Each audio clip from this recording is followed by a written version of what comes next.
Matagumpay na nadakip ng Philippine National Police ang 11 most wanted person sa Luzon, Visayas at Mindanao sa one-day nationwide operation noong Nobyembre 18 taong kasalukuyan sa pamumuno ni Acting Chief PNP, Police Lieutenant General Jose Melencio Sr. Tatis Jr.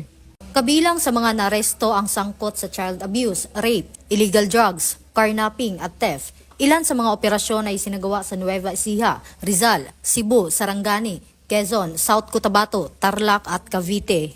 Ayon kay Police Lieutenant General Nartates, malinaw ang mensahe ng operasyon, walang kriminal ang makakatakas sa batas. Ang mga pag-arestong ito ay patunay na seryoso ang PNP sa pagpapanatili ng kaligtasan at tiwala ng publiko. Tinitiyak ng PNP na ang kampanyang ito ay alinsunod sa direktiba ni Pangulong Ferdinand Marcos Jr. para sa mas ligtas na bansa dahil ito ang bagong PNP para sa bagong Pilipinas, serbisyong mabilis, tapat at nararamdaman.